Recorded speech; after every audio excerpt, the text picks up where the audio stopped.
With the first pick in the 2023 NFL Draft, the Carolina Panthers select. Well, that'll happen soon enough. We're here right now. So, Week 6 is done. We're here. Welcome to the K&A Football Podcast. There was a lot of action this weekend, a lot of upsets, a lot of just craziness. Me and Austin are here to recap the games. Make sure you're all caught up with speed going into next week in case you missed anything. Should be a fun time. There's a lot of action to uncover. This is K&A Football.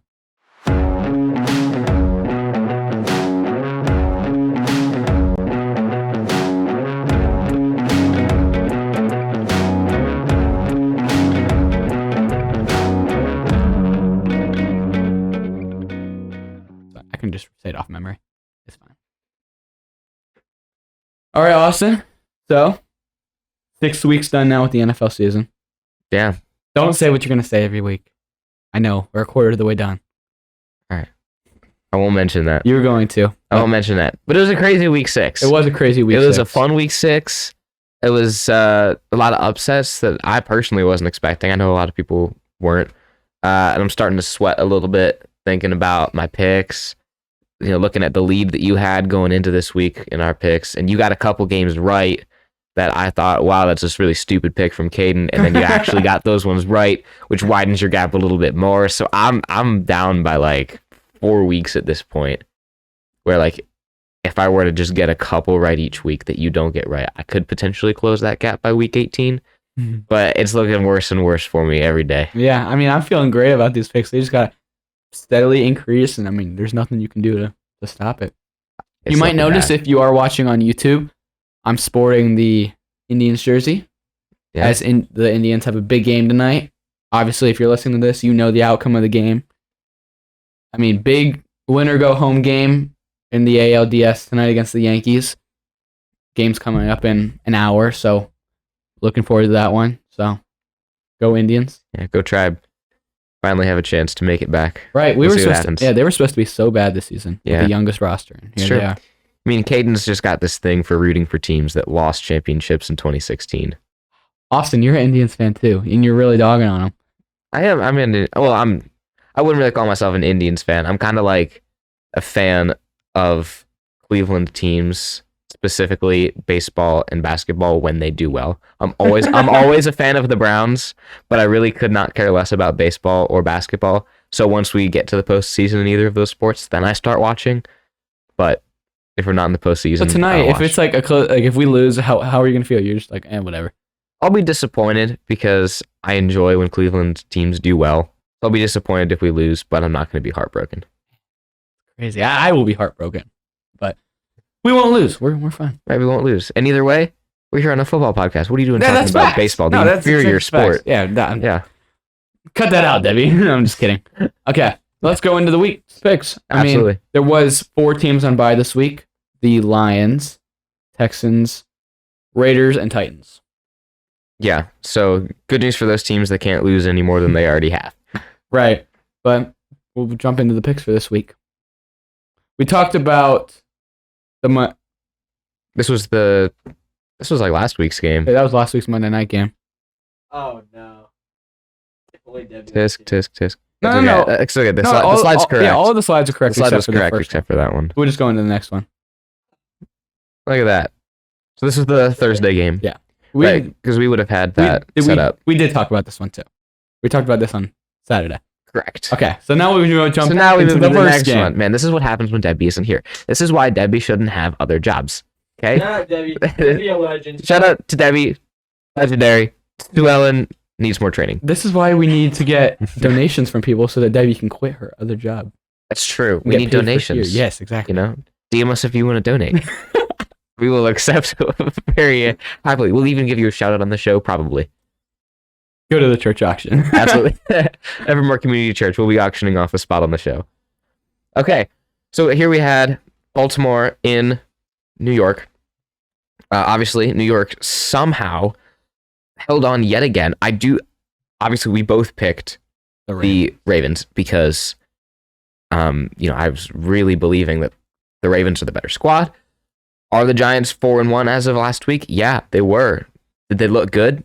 Sure. But I was like, man, they don't have the roster to be good. Like they don't have the talent, they don't have the superstar ability, but they keep pulling out wins. I'm like, surely it's got to stop at some point, and the Ravens are going to be the one to stop it because they do have the talent pool to do it. And then New York went ahead and pulled out another win somehow. So they're now 5-1, miraculously. Yeah. You were telling me right before we started recording. Go ahead and tell the viewers what you just told me. Yeah, so the Giants have a very realistic chance at starting the season 9-1. Looking at their next 4 games, or 5 weeks, I guess you could say, they got and not any order, I'm going to try to do this off memory. They had the Lions, Texans, Seahawks, Jags, and a bye. Yeah. Those are all winnable games. I do not want to live in the world where the Giants are 9-1, let alone I don't want to live in a world where they're 5-1, but they are. It is so weird for me seeing the Giants good. I've never in my lifetime seen. They made it to the playoffs one year as a wild card team. And then they were a one and done in the playoffs. Never have I seen them remotely good, but I don't know how they're doing it. Their roster is the exact same as it's been for years now. Their head coach, Brian Dable, must just be the greatest human being on the earth. It's got to be the greatest coach ever. I mean, I don't understand how you have the same roster for years and years and nothing. It's just Daniel Jones has looked awful. Saquon's hurt every year. Their own line's awful. Their defense isn't good. Their receivers are terrible. And now you're out here winning games. You beat the Packers and the Ravens in back-to-back weeks, and you're sitting at 5-1. And the NFC East is also now a very dominant division. Yeah, for some reason, all of a sudden we have the Cowboys, who are now 4-2, the Eagles, who are 6-0. We have New York, which is 5-1, and then there's Washington. There's a football team, but we don't worry about them. There's got to be the there's always a bad team of every family. Right.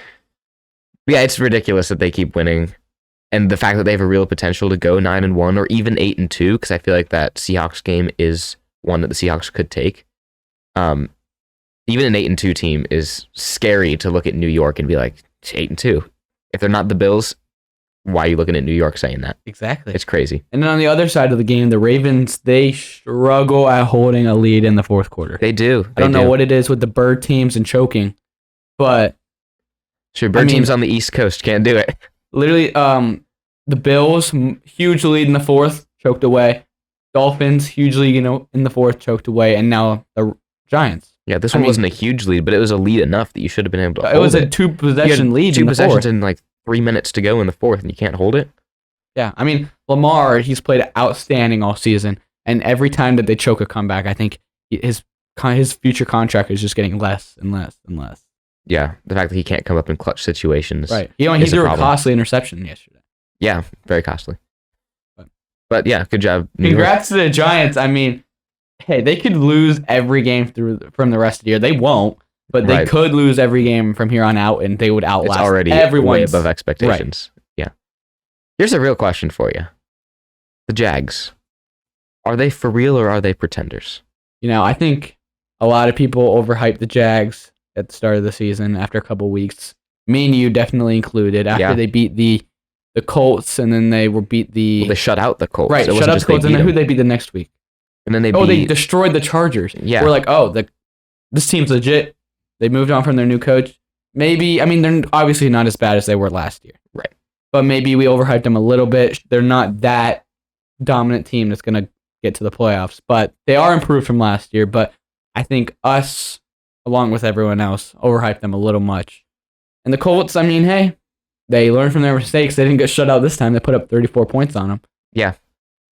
Are the Colts back on it? Are they back on track? You say no? No. I also say no. Yeah. I mean, these are two teams that going into the couple weeks into the year now, you're like, oh my gosh, the Jags are for real. They're contenders. Overhyped them a little bit. Now we see who they really are. They're kind of a mid team. They're solid. They're going to win some games. They can lose to everyone, but they can beat everyone as well. Colts the same way. Two kind of mid teams that, I think we downplayed the Colts a little bit with their early season struggles and overplayed the Jags a little bit, but, Yeah, I think you just said it really good. Both of these teams could beat anyone, but they could also lose to anyone. I agree with that. I mean, Colts showed they beat the Chiefs, and then they go and they lose to the Jags, but then they beat the Jags. I mean, it's football. Right. That's what makes it so fun. You never know what's going to happen. That's why you play the game. Exactly. You go by the... you skipped a week. Yeah. the former way that we used to decide college football championships. It was terrible. Glad we play it out now. All right. I'm gonna let you talk about this. Yeah, thank you. Suan, can I get a close-up? I don't know if you're already there, but I need this one all on my own. Dear Browns organization, why do you hurt me so? You're gonna write a poem. Every time I get my hopes up, every time I say, you know what? We're not so bad. We have potential. We can actually do this thing. We go ahead and we lose 38-15 to Bill Belichick, who with Tom Brady has a 77% chance of winning, and without him has a 49% chance of winning. He's not that great of a coach. He just had Tom Brady. I don't understand why Bill Belichick is so good at game planning. He's a very good game planner. Stop. I'm going to have to cut you off. Bill Belichick is a very good game planner. I'll give him that. So I understand that he can look at us and be like, their defense sucks. Let's go drop 38 points. But they're playing Bailey Zappi. And they're winning. And they're winning. I know the camera was on Austin when he was saying this. When you said that Bill Belichick is not a good coach, my jaw dropped and hit the floor. Is he going to be a Hall of Fame coach? For sure. He will be. He just got second. He accomplished the second most wins in NFL history by a head coach yesterday. He made it to the playoffs last year with Mac Jones as his quarterback. Tom Brady is gone. Sure, he doesn't have a Super Bowl anymore, but he has Mac Jones. Yeah. And I get that. He's a good coach. Like I'm not saying he's a bad coach. He had Tom Brady for like 14 years. And that's what makes him phenomenal. That is a Micah take. That's something that you say just to make people mad. No. I'm telling you right now, Browns organization. Yeah, you can get back to your little poem. I know that you've come out and said that you don't want to change defensive coordinators midway through the season. Let me tell you something. This is a heart-to-heart conversation. Fire the defensive coordinator. Our defense looks like trash. Myles Garrett has been doing next to nothing. Impact player. He's an impact player for sure. Shout out to Harold Mansfield, who sends us a text every time Myles Garrett does literally nothing. I don't understand why we lose this game. How do we almost beat the Chargers and then get blown out by the Patriots? It's heartbreaking up in Cleveland. All I want to say, if you need help making an Instagram story about fire the defense coordinator, I got you. Aiden's Instagram stories have powerful products. I wrote my fair share of fire Matt Rule Instagram stories on my own personal Instagram, which I do believe I am the reason he was fired, pretty much. So if you need help, I got you. I'll post one like next week when we. I don't know if we're playing, but they're going to put up the Ravens on us. Yeah, they're going to put up like 85 on us with our defensive coordinator. But yeah, I mean, the Browns' defense is pathetic. I mean, they're supposed to be good. Right. That's the thing. Going into the season, everyone was like, okay, the Browns defense, are they phenomenal? No. Are they solid? For sure. The talent pool is there. And the defensive coordinator was like, what was that? Expectations? The Browns don't do expectations. And then he just flushed them down the toilet. Right. I mean, the Patriots ran all over them. Bailey Zappi, I mean, he could be coming for Mac Jones' job, bro. He's sitting here at, 2-0 as a starter? He's looking really good.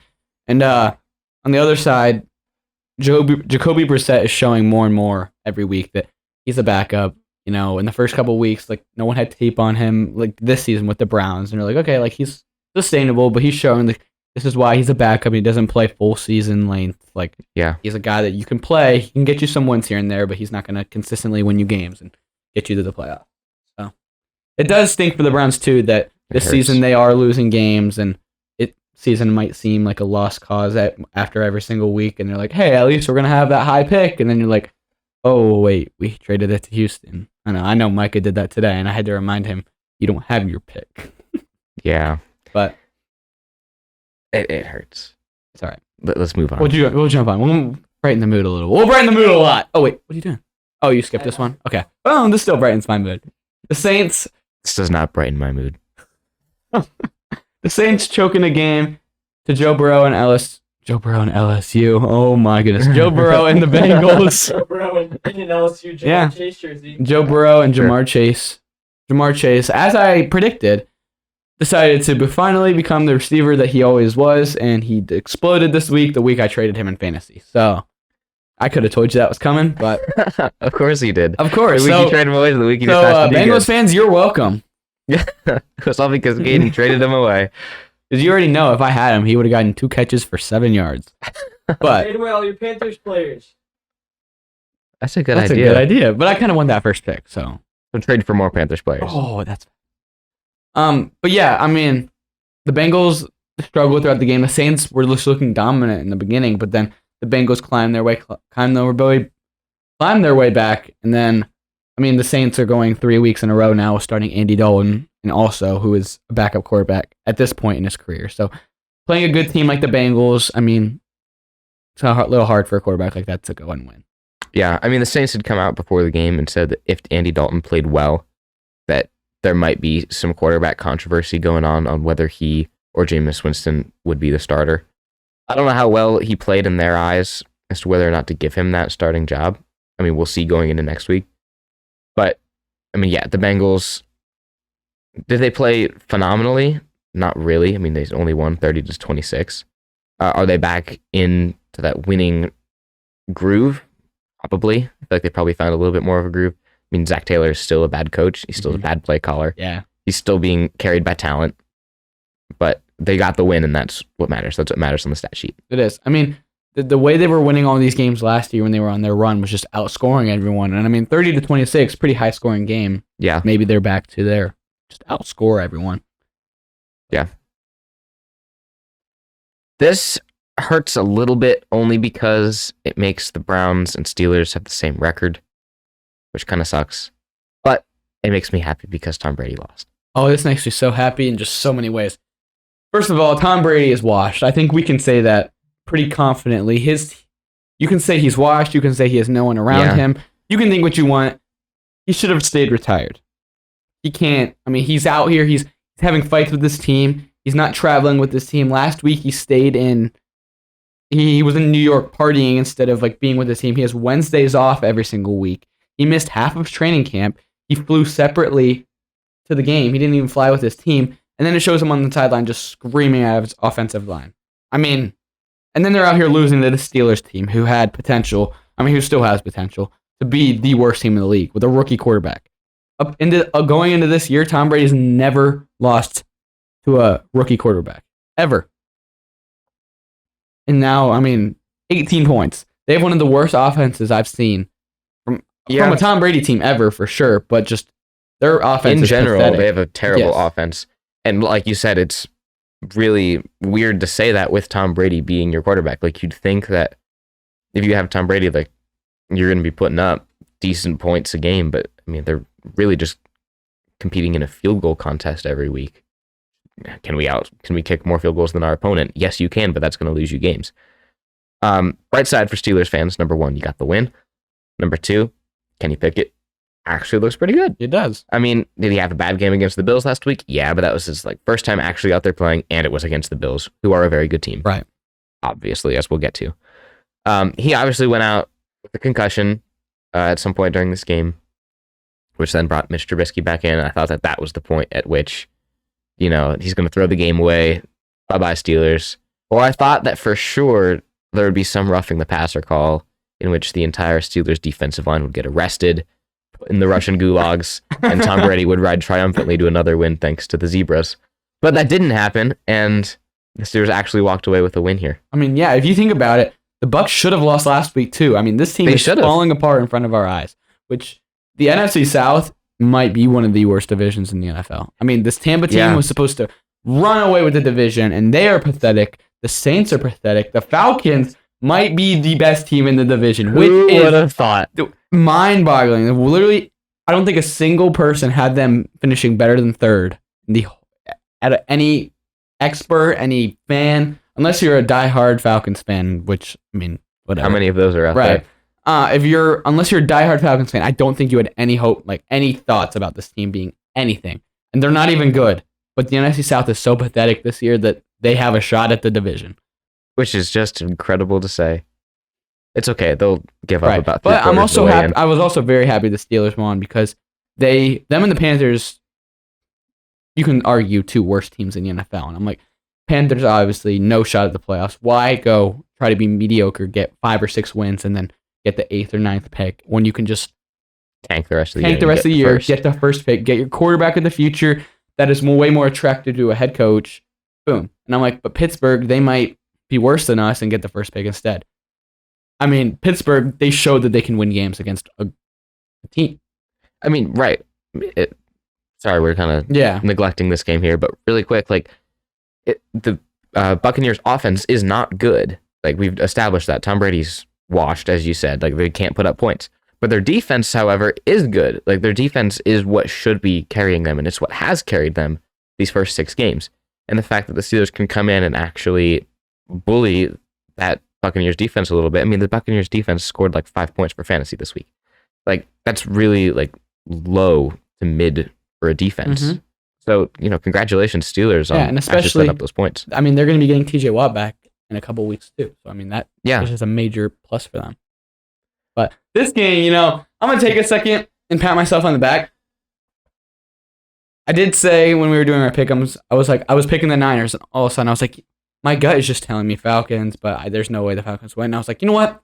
I'm going to go with my gut because every time my gut tells me to do something and I neglect it, whatever my gut is saying ends up being right, and I don't want to be mad at myself. And I was like, no, I'm going Falcons. What did they do? Dismantle the 49ers.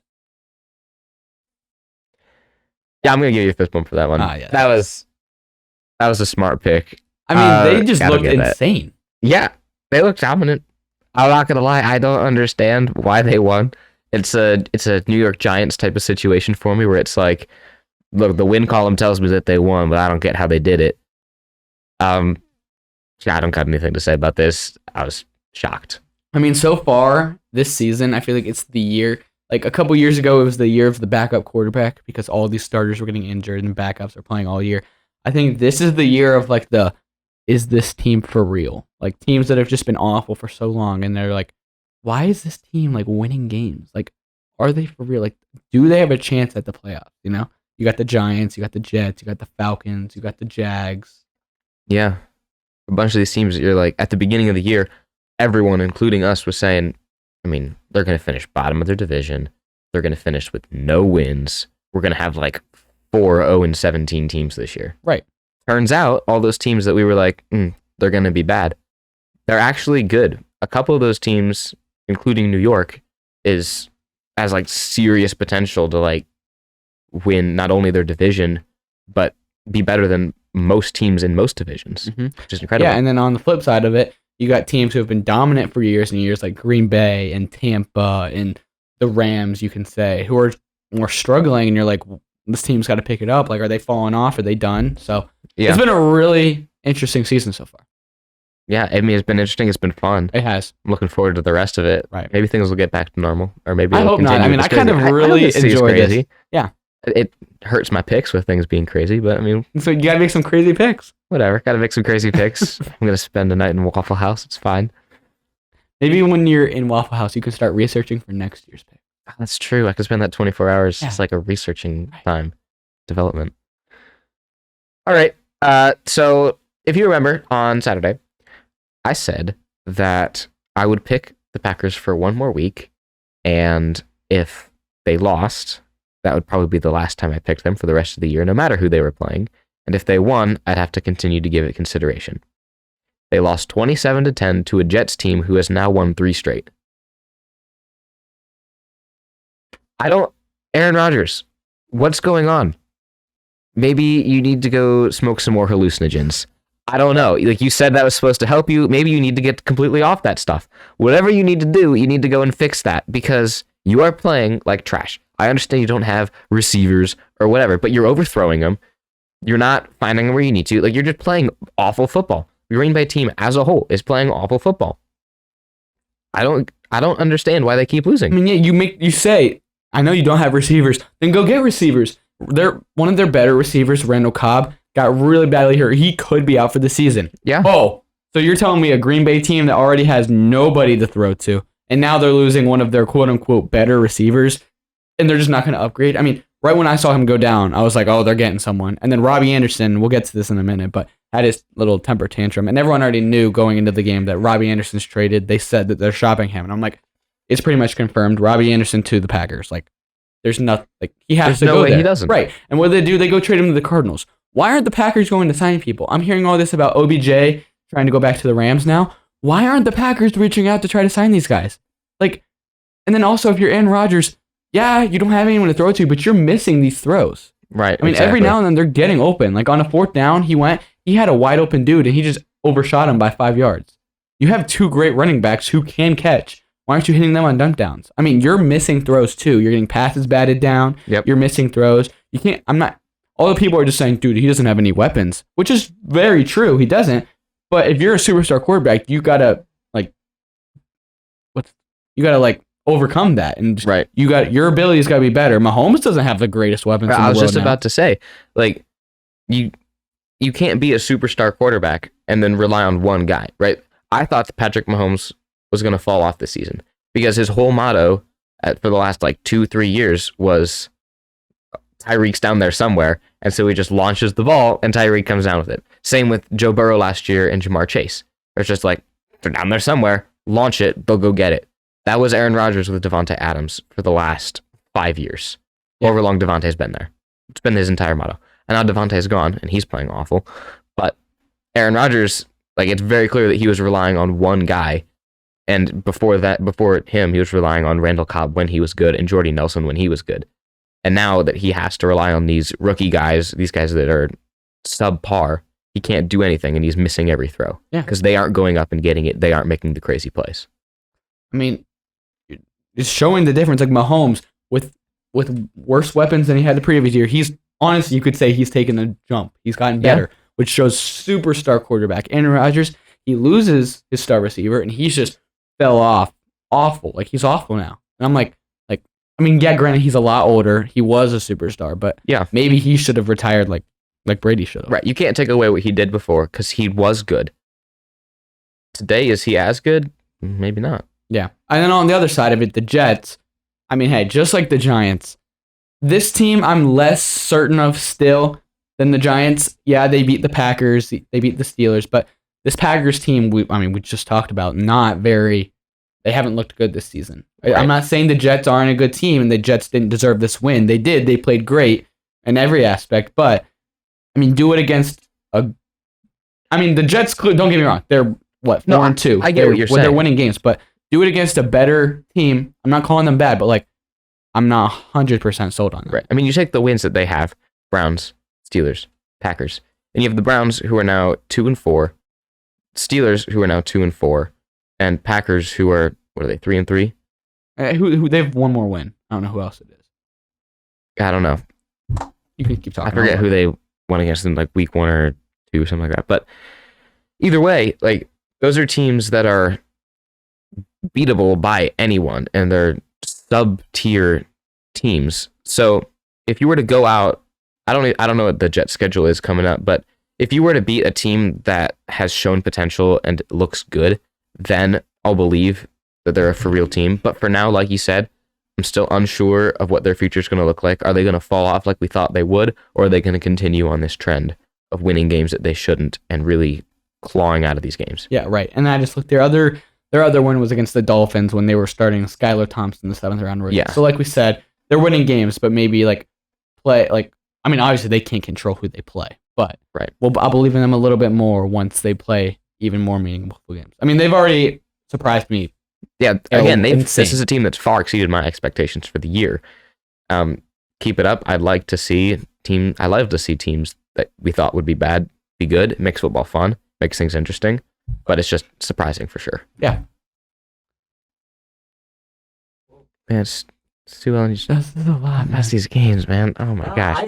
Oh my gosh. It didn't. Nah, we heard the double click. We heard the double click. All right. So what is up with the Dolphins and quarterback injuries? I mean, Skylar Thompson was looking really good in this game. He was out here. He was completing passes. He was getting Waddle involved. Thank you for fantasy purposes. Thank you, bro. But I mean, he was looking pretty good. They were moving the ball, but then of course, Dolphins, and for some reason their quarterback injuries, he gets hurt. Teddy Bridgewater comes in, and Teddy Bridgewater didn't do anything. And Vikings are 5-1. Did you know that? They're 5-1. I found that out today, and I was like, how are they 5-1? I feel like we're saying this every week. They're like oh, Vikings escape with a win. They didn't play good, but they got the win. They didn't deserve it, but they got the win.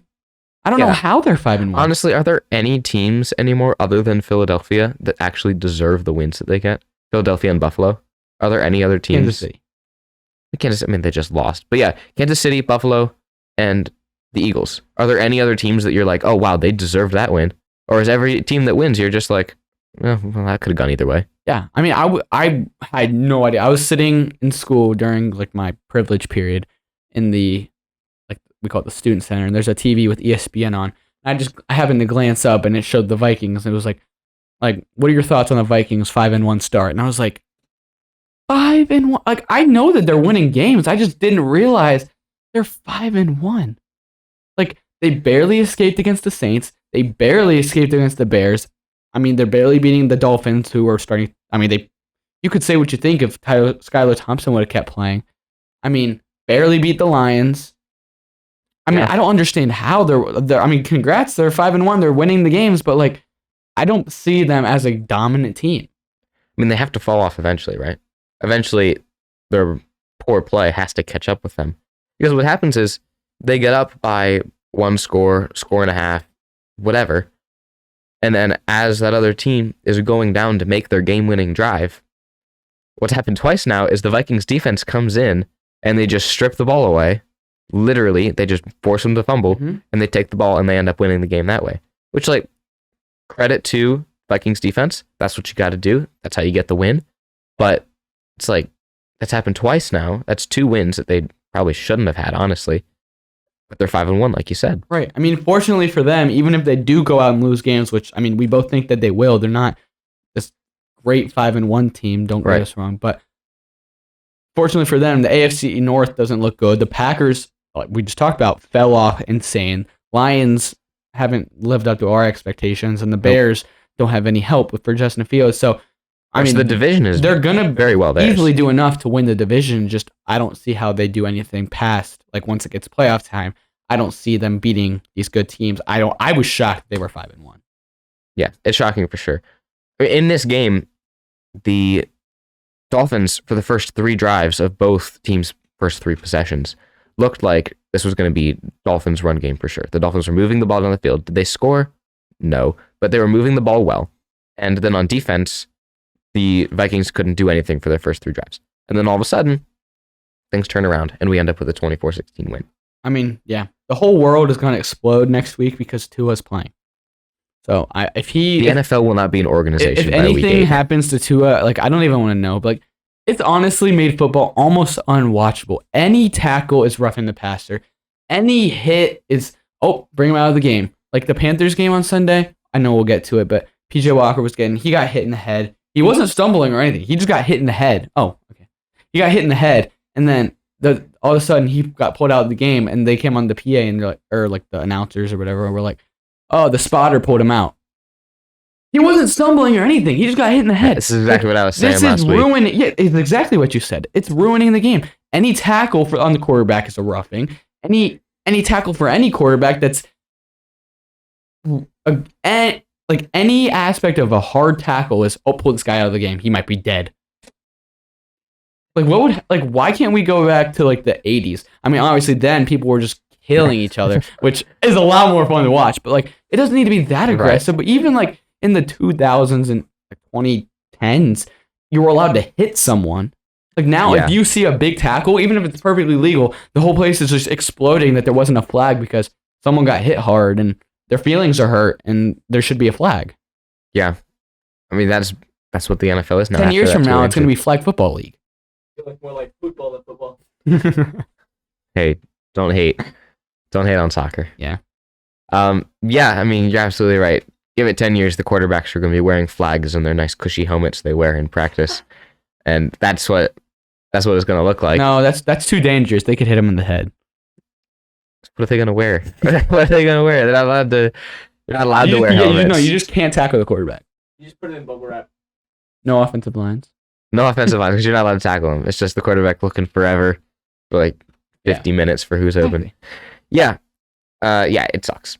Right. If Tua gets injured, he gets another concussion. If he dies on the field, the NFL will not be an organization by week 8.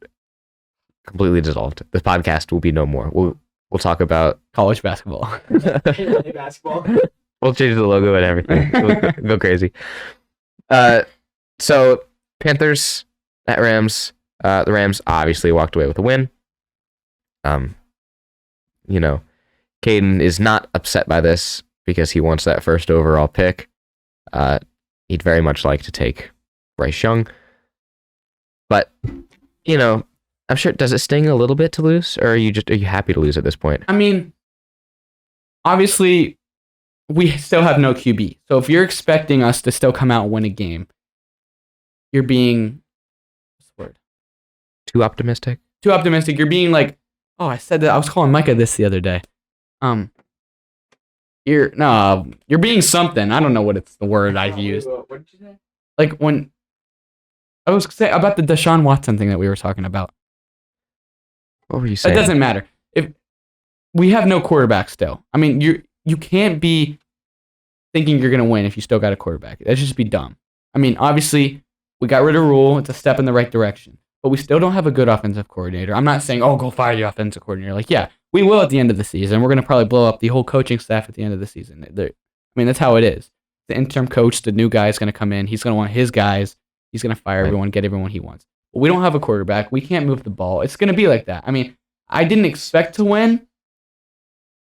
I didn't expect really much of anything. I mean, sure, the Rams haven't looked good, but we have just not looked good at all. And PJ Walker, he was Matt Rule's guy. He wouldn't be in the NFL if it wasn't for Matt Rule. Matt Rule was PJ Walker's college head coach, and so he loved him. And he's like, and then right when Matt Rule came in, he's like, we got to get this guy out of the XFL. He's a beast. He played for me in college. He brings him in. Next year, PJ Walker won't be in the elite. He'll be working at like CBS because he's not an NFL quarterback. I mean, every single play was a run to McCaffrey or a run to Chuba Hubbard or a run to Dante Foreman or a screen pass. He attempted 2 passes downfield, and they were like, I could have thrown it better. I mean, so I don't really. I mean, yeah, you want the team to win. You never want to like see your team lose, and like it doesn't look good. But like, we're gonna get the first pick. I was worried going into the thing. I'm like, I feel like we're gonna be that team that should get the first pick, but then we go win a couple games, and instead of getting like Bryce Young or CJ Stroud, we end up with like X player. Like right. For the Dolphins that one year, they could have gotten Joe Burrow, but they won a couple games and ended up getting Tua, which I mean, sure, ended up being all right for them, but you know what I mean. Right. So, but I'm not like, yeah, it sucks that they lost, but like, I'm expecting it for this season. Like, I'm not going to be as upset. Like, obviously, Mondays, normally I'm like, we lost. But like, I'm not anymore because like, I understand this is a year of like just moving forward and like tanking, I guess you could say. Like, we're not going to win games this year. This is a year to like move forward, this is just a transition year. The Panthers had that in 2010. They went 1-16 or 1-15 at the time. They had Jimmy Clausen at quarterback. Horrible quarterback. One of the worst quarterback seasons ever. They went 1-15, first overall pick. It was a transition year for them. And they got Cam Newton first overall in the draft, and then boom, they were perfectly fine. I feel like this is exactly the exact same thing. They're awful for this season. They'll get a quarterback with the first pick in the draft. New coach comes in. That first pick is attractive for a new coach, along with like McCaffrey, which is why you don't trade him. And all these other pieces. It's attractive for a coach. So they come in, get their guy and the coaching staff. I think that it'll be fun. If you could say just a handful of words, less than 10 words, to someone who might say Christian McCaffrey is getting traded, I feel like this is directed at somebody. What might you say? So the Panthers came out yesterday, and there's reports saying that. That's already more than 10 words. You didn't say 10 words. I said less than 10 words. But Did it's you fine. really? I did. He won't get traded. No, they said that they'll only trade him for multiple first round picks, and nobody is going to trade that for a running back. Right. I mean, it's just not going to happen. You don't see that. I mean, Mark Cuban got traded for a 5th round pick.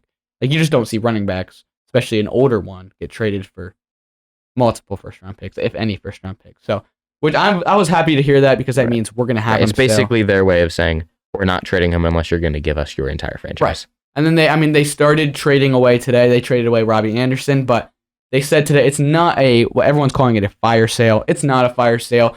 Obviously, they're going to trade the people who were going to get cut after the season anyway, like aren't good. But right, obviously, may as well get some capital for them. They made $12 million in cap space making that move. I mean, obviously you're going to keep your good core pieces, like not do anything wrong, but like the players who are like, okay, the new coach probably won't want him, get rid of him, but like the people who are like, oh, the coach will want to come here if he sees this is on the roster already. Like, obviously, you won't trade him away. Right. I know that was a long ramble, but it's okay. This game was pretty interesting. It was a lot lower scoring than I think anyone anticipated. Not Tony Romo. Did you Not hear that? Tony Romo. He is a genius, dude. Like his football IQ is out of this world. He predicts plays before they happen. He just knows everything. He understands, like, when he's talking about the game, he's like, this quarterback, like, this play's going to be, like, it's insane. But then in the beginning of the game, coaching? Seriously, he needs to. Panthers? But he said in the beginning of the game, he's like, this is going to be a very low-scoring game compared to what people are expecting. Mm-hmm. This is going to be a game along the lines of 24-20. Final score? 24-20. Absolute legend. It's insane. It's awesome.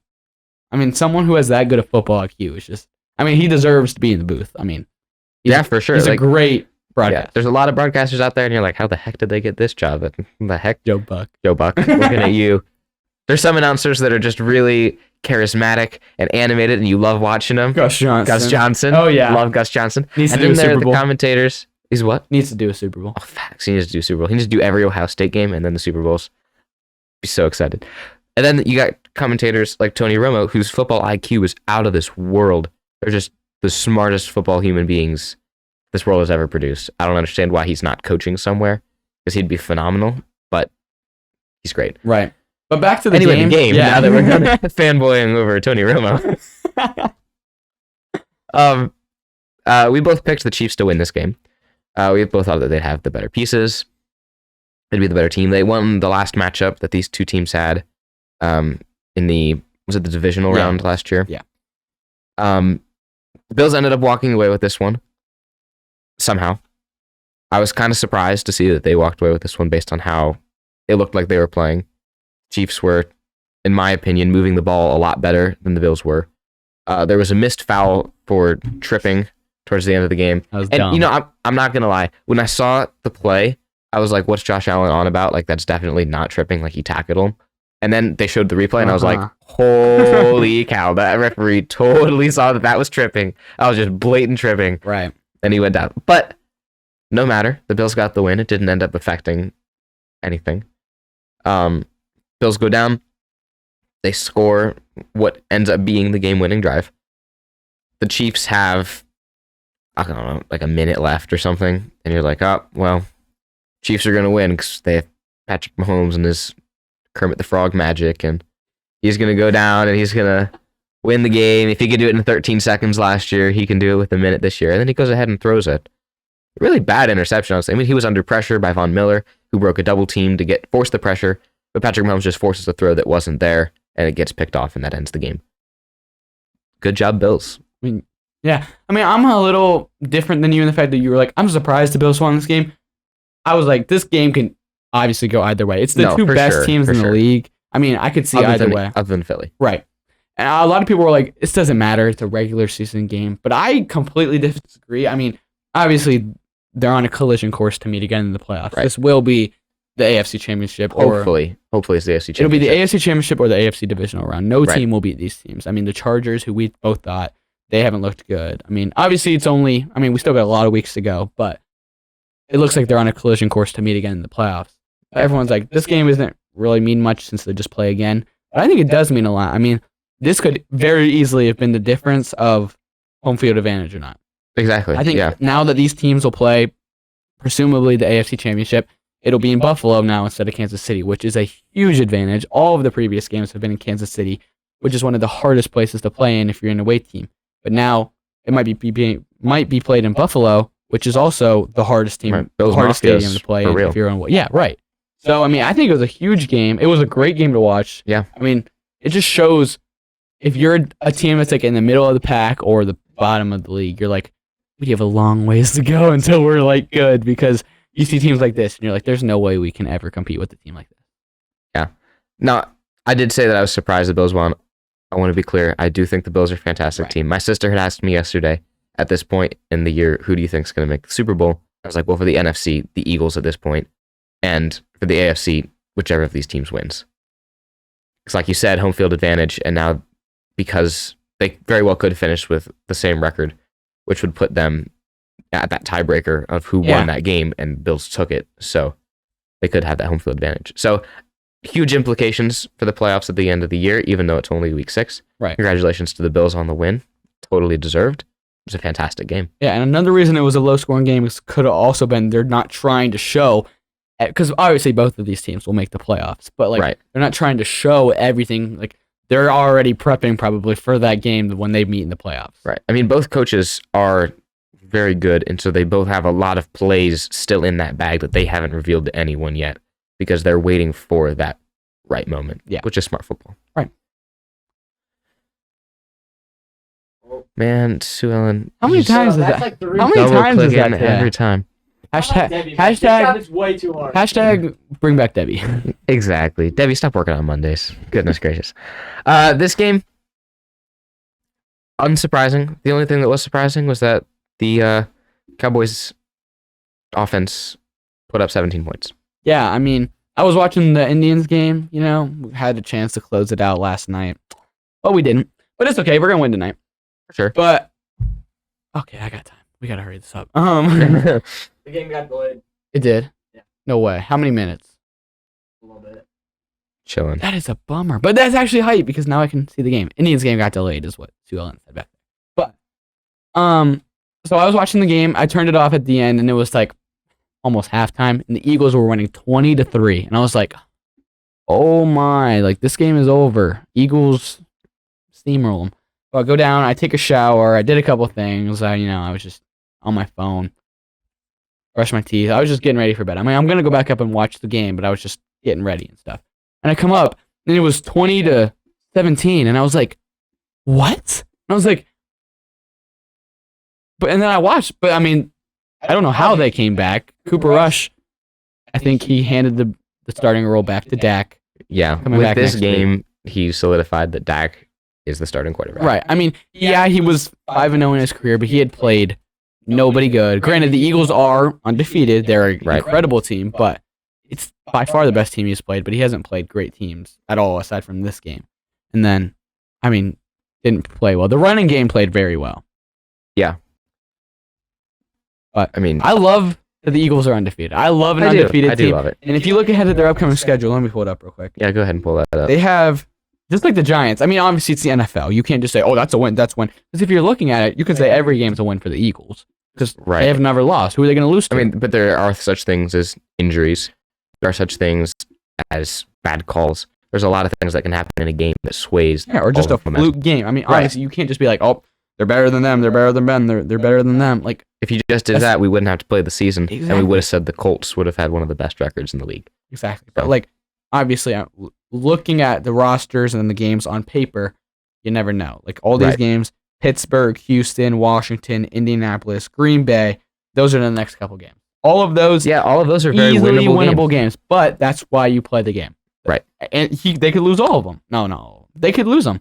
I mean, that's why. But they could be 10-0 if they win this. Right. I mean, you see teams, you're like, oh, Green Bay, dominant. Tampa, dominant. No, they're not. That's why you play. No one knows what's going to happen. I mean, the Steelers started a couple seasons ago 11-0, and you're like, oh, just give them the first round bye in the playoffs. No, they barely won the division, and then they got destroyed in the opening round of the playoffs. I mean, anything can happen in the NFL. But I do love an undefeated team, and I hope it keeps up. Absolutely. All right. And then, tonight's game, please take Denver off of primetime. I don't know why they keep doing it. I don't want to see him again.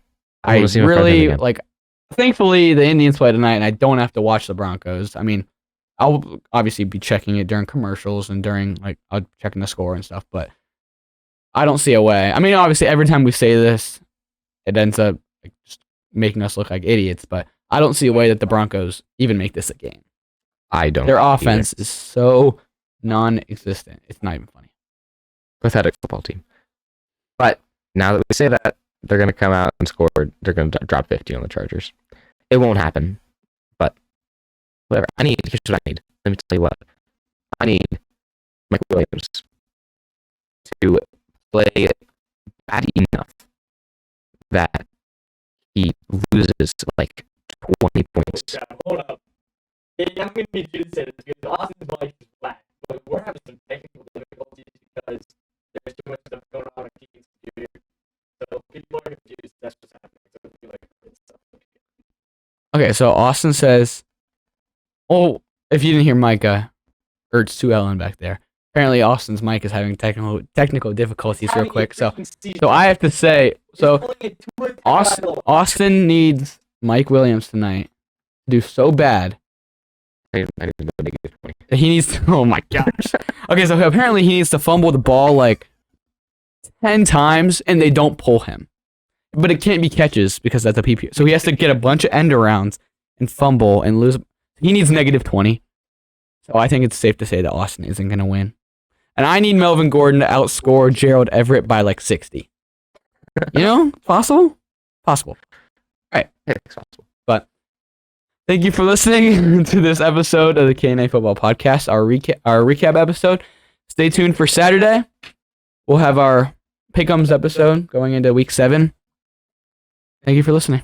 Thank you for watching another episode of K&A Football. Don't forget to follow us on YouTube, Instagram, and you can listen to our podcast wherever you get your podcasts.